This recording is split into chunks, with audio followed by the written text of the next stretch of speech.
साथियों नमस्कार, मेरा नाम है सिद्धार्थ कुमार। जैसा कि साहित्य में कहा गया है कि नास्ति ऐसा यशम काया जरा मरणम वयम, कि कवि कोई आयु नहीं होती, कवि की मृत्यु नहीं होती। वो अपने शब्दों के माध्यम से, अपनी कविताओं के माध्यम से, अपने गीतों के माध्यम से हर समय में प्रासंगिक बना रहता है। ऐसे ही एक गीतकार, ऐसे ही एक बहुत वरिष्ठ और नव गीतकार, जिन्होंने साठोत्तरी समय में जब सत्ता के गलियारों से निकलने वाली लोक लुभावने वादाओं को टूटकर जब जनता के मन में आक्रोश उभर रहा था, उस आक्रोश को अपनी स्याही बनाकर जनता के मन की भावनाओं को कागज पर उकेर कर सत्ता से टकराने वाले कवि का नाम था डॉक्टर तारा प्रकाश जोशी। आज तारा प्रकाश जोशी जी की श्रद्धांजलि गीत पर्व हम ये सब आयोजित कर रहे हैं। उस श्रद्धांजलि में उन्हीं के गीतों के माध्यम से हम उनको ये अर्पण करेंगे कि आज निश्चित रूप से आप हमारे बीच में दैहिक रूप से नहीं है, लेकिन आप अपने शब्दों के माध्यम से, आप अपने गीतों के माध्यम से, अपनी कविताओं के माध्यम से देश के दिलो दिमाग में जिंदा हो और प्रासंगिक हो। उसी प्रक्रिया को देखते हुए मैं पहले कवि के रूप में आदरणीय वरुण चतुर्वेदी जी से निवेदन करता हूं कि जो स्वयं भी बहुत बड़े गीतकार हैं और कहा जाता है कि काव्य की संकल्पनात्मक अनुभूति का नाम ही गीत है, खुद का अनुवाद कर देना लय में ही गीत है। उसी गीतकार के एक बड़ा गीतकार दूसरे बड़े गीतकार के गीत पढ़कर उन्हें श्रद्धांजलि दे रहा है। ये सिर्फ साहित्य में ही संभव है, राजनीति में नहीं। आदरणीय वरुण चतुर्वेदी जी से मैं निवेदन करता हूँ कि वो एक ऐसा गीत का कोई मुहावरा लेकर आए और तारा प्रकाश जोशी जी को श्रद्धांजलि अर्पित करें। आदरणीय वरुण चतुर्वेदी जी, स्वागत। नमस्कार जी। मेरी मान्यता ये है कि अगर कोई साहित्यकार स्वर्गीय हुआ है तो उसको उसी की रचनाओं के माध्यम से श्रद्धांजलि देना सर्वाधिक उपयुक्त मानता हूँ।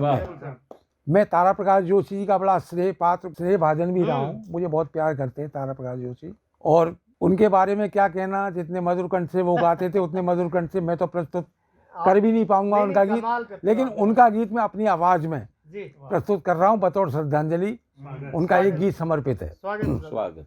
कोई और छाँव देखेंगे, कोई और छाँव देखेंगे, लाभों घाटों की नगरी तज चल दे और गाँव देखेंगे, कोई और छाँव देखेंगे।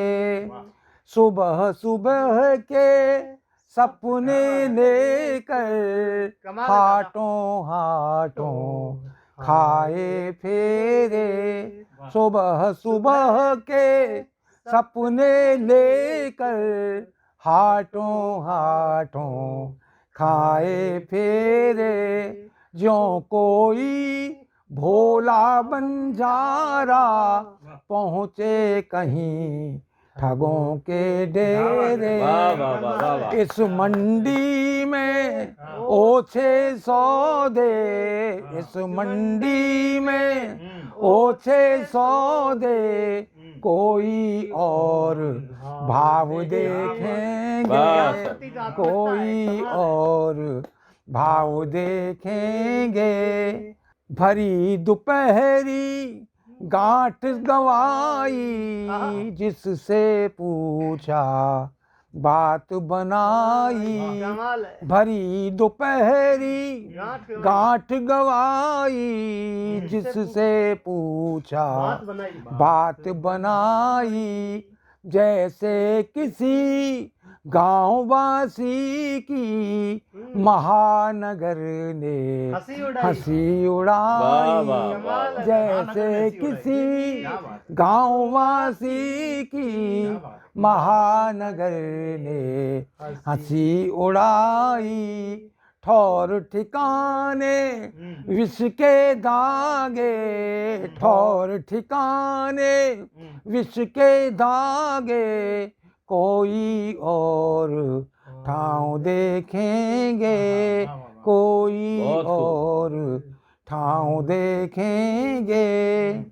दिन ढल गया उठ गया मेला, दिन ढल गया उठ गया मेला, खाली रहा उम्र का ठेला वाह वाह ज्यों पुतली घर के पर्दे पर खेला रह जाए अनखेला खेला रह जाए अनखेला हार गए यह जन्म जुए में हार गए यह जन्म जुए में कोई और दांव वाह वाह वाह वाह देखेंगे बहुत खूब कोई और दांव देखेंगे।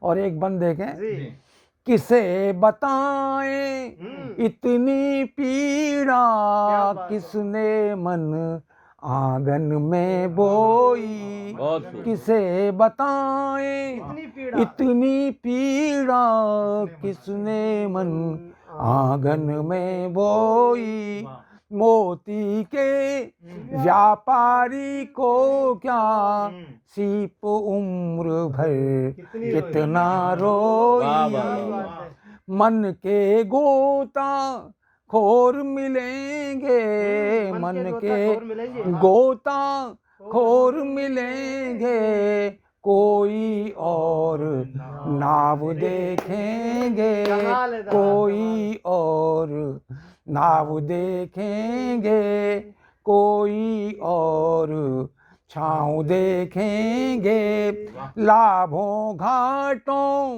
की नगरी तज चल दे और गांव देखेंगे वाह वाह वाह कोई बहुत और खूब गांव देखेंगे। बहुत खूब विनम्र श्रद्धांजलि डॉक्टर तार प्रकाश जोशी जी को समर्पित करता हूं उनके इस गीत के माध्यम से। क्या बात बहुत है। बढ़िया तो ये थे आदरणीय वरुण चतुर्वेदी जी, जिन्होंने अपने मधुर कंठ से और बेहद ही संजीदा शब्दों को आपके सामने प्रस्तुत किया तारा प्रकाश जोशी के माध्यम से। अब मैं जिस कवि को आपके सामने आमंत्रित करता हूँ, और कहते हैं कि जब वेदना की अनुभूति की अभिव्यक्ति होने लग जाए वो ही अपने आप में गीत की अनुभूति हो जाती है। इसीलिए मैं एक ऐसे गीतकार जो, और तारा प्रकाश जोशी जी का विषय वैविध्य इतना था कि जितना प्रभाव उनका हिंदी पर था उतना ही प्रभाव उनका उनकी मोशी राजस्थानी के ऊपर भी था। दोनों भाषाओं को सहज लेकर चलते थे। और आज एक ऐसे ही गीतकार हमारे बीच में हैं जो ढूंढाड़ी भाषा में भी अपना एक वर्चस्व स्थापित करते हैं। आदरणीय वैद्य भगवान साहब पारिक साहब, जो पेशे से वैद्य हैं और अपनी दवाइयों के माध्यम से दुनिया के रुग्ण अवस्था को ठीक करते हैं, आज अपने शब्दों के माध्यम से आपके मन को भी ठीक करेंगे। आदरणीय वैद्य भगवान साहब पारिक साहब। नमस्कार। आदरणीय डॉक्टर तारा प्रकाश जी जोशी, मैं जब कक्षा 12वीं में पढ़ता था तब अनुग्रह अकादमी और बुद्धि प्रकाश जी पारिक के वहाँ काव्य गोष्ठियाँ हुआ करती थी। मैंने उन्हें खूब सुना है और जब मैं उनको सुनकर ही कुछ लिखने की सोचने लगा था। उनकी शैली गीत की तो थी लेकिन प्रतिबिंब और प्रतीक के माध्यम से एक साधारण सी बात को बड़ी गहराई तक कहते थे और श्रोता वाह वाह कह उठते थे। एक बार कन्हैयालाल जी सेठिया जब आए थे कमलाकर जी के, तब छत पर काव्य गोष्ठी हुई थी। उसमें लगभग 35 कवि कवियत्री थे। हाँ, उनमें कई जैसे साहित्यकारों को मौका नहीं मिला, उनका गीत, उनके 2 या 3 गीत हुए। उस समय की बात है, ये सन 1984 लगभग। और आज श्रद्धांजलि के रूप में मैं उनका ही गीत मेरी आवाज में प्रस्तुत कर श्रद्धांजलि अर्पित करता हूँ। आंधी आई शहर घेरती, मौसम बदल रहा है। आंधी आई शहर घेरती, मौसम बदल रहा है। मुर्गी चुप है लेकिन चूजे निर्भय बोल रहे हैं। मुर्गी चुप है लेकिन चूजे निर्भय बोल रहे हैं। सूरज की अगवानी में दरवाजे खोल रहे हैं। पौधों की पलकों में जाने कितनी ओस भरी है, लेकिन इनकी आवाजों से, लेकिन इनकी आवाजों से बरगद डोल रहे हैं। चक्की तीखे स्वर उगेरती, मौसम बदल रहा है। आंधी आई शहर घेरती, मौसम बदल रहा है। ऊषा धोकनी फूंक रही है, आग अभी सुलझेगी। अच्छा है भाई, वाह। यह न छुएगी रेजे को, पर रेशम में भभकेगी। रेजा एक कपड़ा होता है, सूती कपड़ा। यह न छुएगी रेजे को, पर रेशम में भभकेगी। इसकी बड़ी बुरी आदत है, भूख बहुत लगती है। एक बार जो धधक उठी तो कई दिनों धधकेगी। किरण किरण लकड़ियां घेरती, मौसम बदल रहा है। आंधी आई शहर घेरती, मौसम बदल रहा है। और अंतिम बंद है, पगडंडी ने राजमार्ग को बढ़कर रोक लिया है। पगडंडी ने राजमार्ग को बढ़कर रोक लिया है। चींटों ने भाषण देने से गज को रोक लिया है। हर चौराहा परेशान है, कितनी बुरी खबर है। चूहे ने बिल्ली के दिल में खंजर घोंप दिया है। हाँ, कविताएं हथियार घेरती। हाँ, सुनने की बात है सब, कि कविताएं हथियार घेरती, मौसम बदल रहा है। आंधी आई शहर घेरती, मौसम बदल रहा है। हवा होठ पर जीभ फेरती, मौसम बदल रहा है। मौसम बदल रहा है। और मैं पुनः डॉक्टर तार प्रकाश जी, जो कि जयपुर गुलाबी नगरी के वरेण्य गीतकार साहित्यकार थे, उन्हें श्रद्धांजलि अर्पित करता हूँ। नमस्कार। तो ये थे आदरणीय वैद्य भगवान साहब पारिक साहब, जिन्होंने तारा प्रकाश जोशी के गीत का बहुत मधुर कंठ में आपके सामने पाठ किया। और गीतकार ने आपको ये बताया कि अपूर्ण का ज्ञात और पूर्ण का अज्ञात के बीच में तादात्म्य ही स्थापित करना अपने आप में गीत है। और जिन प्रतीकों के माध्यम से और जिन कल्पनाओं के माध्यम से, जिन बिंबों के माध्यम से गीतकार आप तक पहुंचता है। और देखिए, तारा प्रकाश जोशी जी भारतीय प्रशासनिक सेवा में थे। आज के साहित्यकार जब अपने हित और अहित को सोचकर लोग अपनी आवाज को तटस्थ करके मौन हो जाते हैं, ऐसे दौर में तारा प्रकाश जोशी ये सत्ता से टकराते हुए बोलते हैं कि सत्ता के गलियारे से कोई अपनेपन की आस लगाए, ऐसा लगता है बाम्बी में कोई अमृत की आवाज लगाए। इस तरीके से बोलते हैं। और अब हमारे बीच में एक ऐसा ही कवि हमारे बीच में विद्यमान है। जैसा कि तारा प्रकाश जोशी जी प्रशासनिक सेवा में थे और साहित्य की सेवा के लिए अनवरत रहते थे, ऐसे ही राजस्थान विश्वविद्यालय में एक विज्ञान का प्रोफेसर जो रोज बच्चों को पढ़ाता है कि मैं एक विज्ञान का प्रोफेसर बताता हूं उन्हें कि कैसे कुछ जंतु उतर गए थे वो मनुष्य कहलाए। तो मेरा सवाल ये है कि वो जंतु हुए या मनुष्य, अपनी तमाम रचनाओं के माध्यम से विज्ञान और साहित्य के बीच में सेतु का काम करने वाले आदरणीय डॉक्टर संतोष कुमार चारण साहब हमारे बीच में है। मैं उनसे अनुरोध करता हूं कि वो भी आदरणीय तारा प्रकाश जोशी जी का कोई एक अच्छा सा गीत श्रोताओं तक रखे, ताकि उसका रसानुवाद करके वो अपनी मन, आत्मा और बुद्धि की तृप्ति कर सके। आदरणीय संतोष कुमार चारण साहब। स्वागत है। हम तो अपनी महबूबा से ये कहते हैं कि हमारा वेतन ऐसे रानी जैसे गर्म तवे पर पानी। क्या बात और है। इसी को पंक्तिबद्ध किया था हमारे आदरणीय तारा प्रकाश जोशी जी ने। जी। और उनके इस गीत को मैं कोशिश करूंगा कि स्वर दूं, और उनकी पुण्य आत्मा जहां कहीं भी मुझे सुन रही है वो जी। अपना आशीर्वाद मुझे जरूर दे। क्या बात तो मैं प्रस्तुत करता हूँ। मेरा वेतन ऐसे रानी जैसे गर्म तवे पर पानी, मेरा वेतन ऐसे रानी जैसे गर्म तवे पर पानी। एक कसेली कैंटीन से थकन उदासी का नाता है, वेतन के दिन सा निश्चित ही पहला बिल उसका आता है। वेतन के दिन सा निश्चित ही पहला बिल उसका आता है। हर उधार की रीत उम्र सी, हर उधार की रीत उम्र सी, जो पाई है सो लौटानी।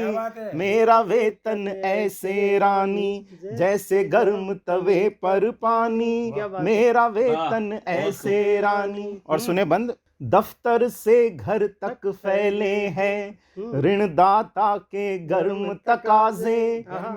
वाह क्या बात है। दफ्तर से घर तक फैले हैं ऋणदाता के गर्म तकाजे। ओछे फटी हुई चादर में एक ढकूं तो दूजी लाजे।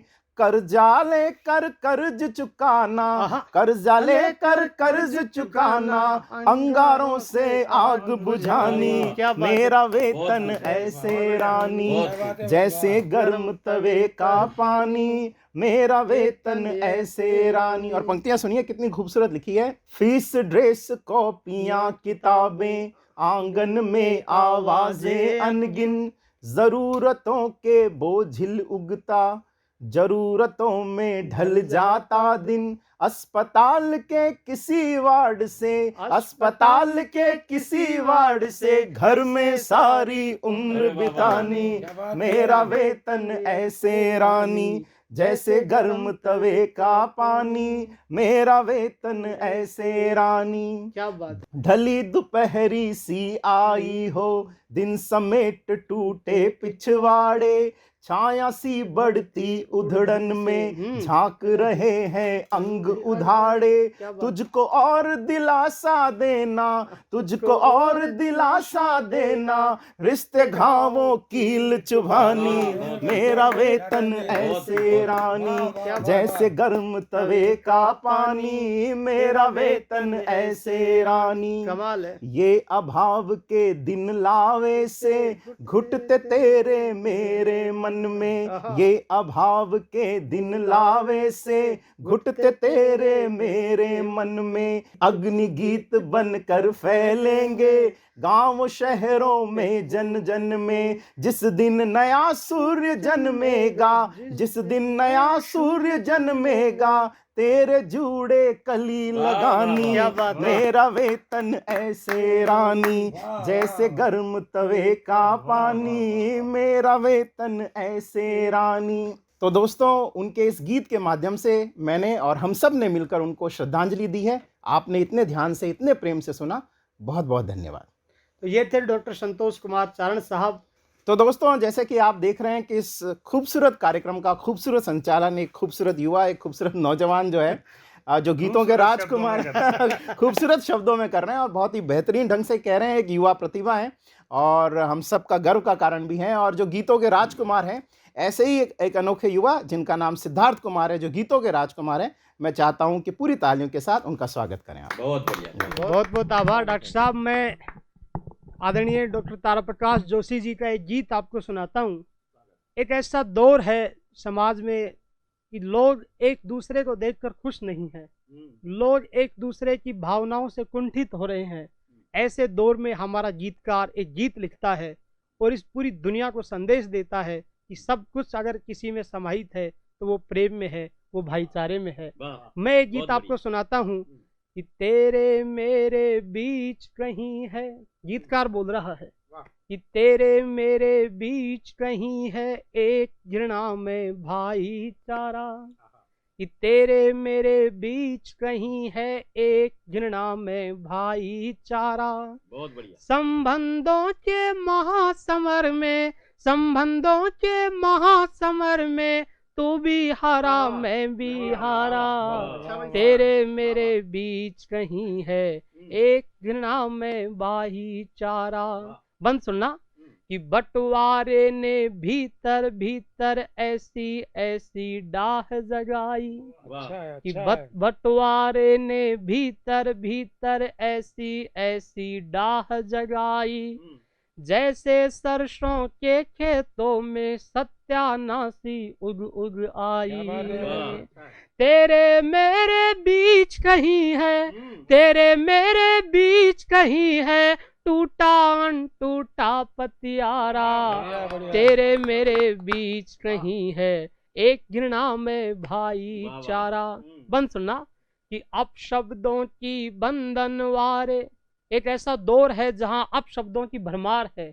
लोग साहित्यिक भाषा को छोड़कर लोकल भाषा के जो शब्द है उनको एक दूसरे के ऊपर छींटाकशी कसने के लिए प्रयोग में ले रहे हैं। ऐसे दौर में एक गीतकार अपशब्दों की बंधनवार बनाकर उस घर से दूरी कैसे बनाता है वो मैं आपको सुनाता हूँ कि अपशब्दों की बंधनवारे अपने घर हम कैसे जाए, जैसे सांपों के जंगल में पंछी कैसे नीड़ उगाए, कि जैसे अपशब्दों की बंधनवारे अपने घर हम कैसे जाए, जैसे सांपों के जंगल में पंछी कैसे नीड़ बनाए।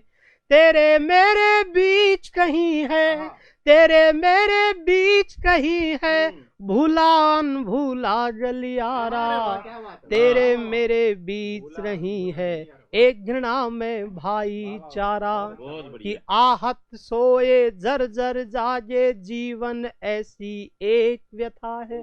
क्या दर्शन पड़ता है, गीतकार दर्शन आपके सामने रख रहा है कि आहत सोए जर्जर जागे जीवन ऐसी एक व्यथा है, जैसे किसी फटी पोथी में लिखी हुई प्रतिशोध कथा है, कि आहत सोए जर्जर जागे जीवन ऐसी एक व्यथा है, जैसे किसी फटी पोथी में लिखी हुई प्रतिशोध कथा है। तेरे मेरे बीच कहीं है, तेरे मेरे बीच कहीं है झूठा झूठा हरकारा, तेरे मेरे बीच नहीं है एक घृणा में भाईचारा। संबंधों के महासमर में, संबंधों के महासमर में तू भी हारा मैं भी हारा, तेरे मेरे बीच रहा है एक घृणा में भाईचारा। तो उम्मीद है हम सब के बीच में व्याप्त इस घृणा में भाईचारे को दूर करते हुए हम मोहब्बत का एक दीपक जलाते हुए इस संसार को जगमग करेंगे। अब मैं जिस कवि को आपके सामने आमंत्रित कर रहा हूं वो हम सबके आमंत्रित दाता भी हैं और मेरे लिए तो स्पेशल आशीर्वाद दाता है। बहुत बढ़िया, मेरे तो आशीर्वाद दाता भी है वो हैं, और आदरणीय किशोर पारिक साहब हमारे बीच में है जो सब कवियों को बुलाकर अनेक अनेक कवियों के गीत को माध्यम से उन कवियों को, लोग कहते हैं कि साहित्य को शक्ति प्रतिभा से मिलती है। जो साहित्य में इस बात का परचम उठाए हुए रहते हैं कि साहित्य को शक्ति प्रतिभा से मिलती है। मेरा सवाल उन लोगों से ये है, अगर साहित्य को शक्ति प्रतिभा से मिलती है तो रचनाकार की रचना अपने प्रारंभिक काल में ही प्रौढ़ हो जानी चाहिए, लेकिन रचनाकार के अंतिम समय में जाकर उसकी रचनाओं की अवस्था प्रौढ़ हो जाती है, उसकी रचनाएं उत्कृष्ट हो जाती है। इसीलिए मैं कहता हूं कि साहित्य को शक्ति यदि किसी से मिलती है तो वो लोक से मिलती है, वो जनता से मिलती है, वो इस संसार से मिलती है कि जब जनता अपना आशीर्वाद दे देती है तो वो साहित्य अपने आप में अमर हो जाता है। और तारा प्रकाश जोशी हमारे एक ऐसे ही गीतकार थे जिनने लोक उनके ऊपर न्यौछावर था, और वो भी लोक के दर्द को, लोक के दुख को, लोक की व्यथा को अपने गीतों में पिरोकर इतनी संजीदगी से रखते थे, ताकि ऐसा आभास होता था कि निश्चित रूप से उस दर्द का, उस दुख का, उस व्यथा का कोई मूर्त रूप दे दिया गया हो।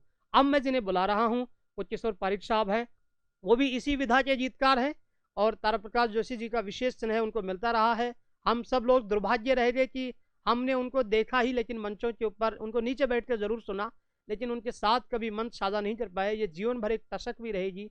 अब मैं जिन्हें बुला रहा हूँ आदरणीय किशोर पारिक साहब हैं। आज हम जिस गीत ऋषि को यहाँ स्मरण कर रहे हैं, याद कर रहे हैं, काव्यांजलि जिनको दे रहे हैं, निश्चित वो एक वरेण्य गीतकार थे, देश के सभी गीतकारों के लिए एक आदर्श रहे।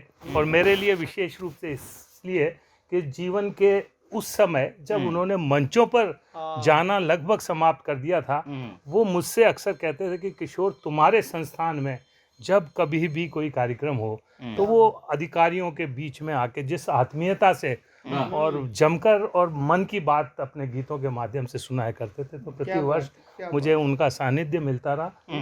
मुझे एक उनका जो गीत है वो बहुत मेरे दिल के करीब है, लेकिन यहाँ विराजमान है, वरुण जी हैं, बैद जी हैं, इनका जैसा न तो मेरे पास गला है, कंठ है, न वैसे सुर है, वो ताल है, तो मैं तहत में ही इसको पढ़ना चाहूँगा। स्वागत है। एक गीत जो बहुत ही वो झूम के लय ताल में गाया करते थे, मैं उन शब्दों को यहाँ पे पढ़ रहा हूँ क्योंकि मेरे हृदय के पास बहुत समीप है और सभी लोग, उनकी ये पंक्तियाँ चिरस्थायी है, स्मरण में है। क्या बात है। कि मेरे पाँव तुम्हारी गति हो, मेरे पाँव तुम्हारी गति हो, फिर चाहे जो भी परिणति हो। वाह वाह वाह वाह, बहुत मेरे पाँव तुम्हारी गति हो, फिर चाहे जो भी परिणति हो। बंद देखिए वरुण जी, तारा प्रकाश जी कहते हैं कि कोई चलता कोई थमता, दुनिया तो सड़कों का मेला, कोई चलता कोई थमता, दुनिया तो सड़कों का मेला, जैसे कोई खेल रहा हो सीढ़ी और सांप का खेला,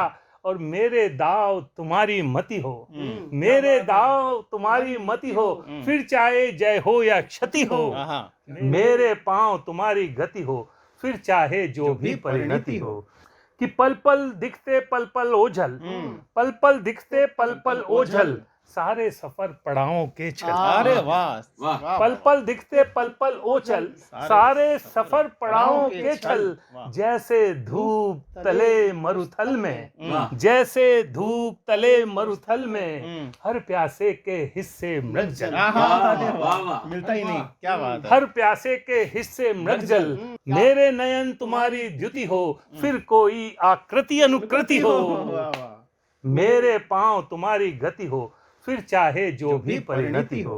क्या राजागर क्या जलसागर, मैं अपनी लागी का चाकर, जैसे भटका हुआ पुजारी, ढूंढ रहा अपना पूजागर, और मेरे प्राण तुम्हारी रति हो, मेरे प्राण तुम्हारी रति हो, फिर कैसी भी सुरति नृति हो, मेरे पाँव तुम्हारी गति हो, फिर चाहे जो भी परिणति हो। बंद देखिए साहब जी, ये सन्नाटे ये कोलाहल, कविता जन्मे सांकल सांकल। क्या बात कही है उन्होंने। ये सन्नाटे ये कोलाहल, कविता जन्मे सांकल सांकल, जैसे दावा नल में हंस दे कोई पहली पहली कौपल, जैसे दावा नल में हंस दे कोई पहली पहली कौपल, और मेरे शब्द तुम्हारी श्रुति हो, मेरे शब्द तुम्हारी श्रुति हो, यह मेरी अंतिम प्रतिश्रुति हो, यह मेरी अंतिम प्रतिश्रुति हो, मेरे पाँव तुम्हारी गति हो, फिर चाहे जो भी परिणति हो। तो ये हमारे गीत ऋषि, जिन्हें जो हम भूल नहीं पाएंगे और सदा अमर पूरे देश के करोड़ों लोगों के हृदयों में उनकी कविताएं गुंजायमान होती रहेगी। आज का ये जो विशेष कार्यक्रम परम श्रद्धेय स्वर्गीय तारा प्रकाश जोशी को काव्यांजलि के रूप में, जिन्हें अभी हमने पिछले वर्ष ही हमने उन्हें खोया है, उनको जो है स्मृति स्वरूप हम लोग कर रहे हैं। बहुत बहुत आभार आदरणीय किशोर पारिक साहब, जिन्होंने उनके ही एक गीत को तहत में पढ़कर आपके साथ समक्ष प्रस्तुत किया। एक गीतकार की यही विशेषता होती है, जैसा कि सर ने बताया कि शब्द को ब्रह्म माना गया है, जो अनश्वर है, जो अमल है, जो अश्वेत है, और उसी शब्द की पूजा करते हुए आज हम आपके सामने प्रस्तुत हैं। और आज के साहित्यकार में देखता हूँ, जब किसी लोभ में, किसी लालच में अपनी आवाज़ को मौन रखते हैं या फिर उनके चरण चुंबन की भाषा बोलते हैं। एक ऐसा दौर हो जहां संपादक अपनी कलम तोड़ दे, जहां पत्रकार अपनी पगड़ी राजनीतिज्ञों के दरवाजे के ऊपर रख दे और जनता की भावनाओं को विरक्ति करके जनता अपनी भावनाओं को व्यक्त करने के लिए किसी व्यक्ति को तलाशती रहे। ऐसे दौर में आदरणीय डॉक्टर तारा प्रकाश जोशी जी सत्ता से आंख मिलाकर ये जब कहते हैं कि न्यायालय में न्याय मांगने जब भी कोई कर फैलाए, न्यायालय में न्याय मांगने जब भी कोई कर फैलाए, ऐसा लगे कसाई घर में बकरे की माँ खैर मनाए। इन्हीं शब्दों के साथ मैं आदरणीय तारा प्रकाश जोशी जी को काव्यांजलि अर्पित करता हूँ कि वो सदैव हमारे बीच में रहेंगे। और बशीर बद्र साहब की एक गजल है कि कहाँ आंसुओं की नई सौगात हो जी, नए लोग होंगे नई बात हो जी, हम हर हाल में मुस्कुराते रहेंगे यदि आपकी मोहब्बत हमारे साथ हो जी, और सितारों को आंखों में महफूज रखना, बहुत दूर तक रात ही रात हो जी। मुसाफिर हैं हम भी, मुसाफिर हो तुम भी, इसी मोड़ पर फिर मुलाकात हो जी। बहुत बहुत आभार, बहुत बहुत धन्यवाद। नमस्कार।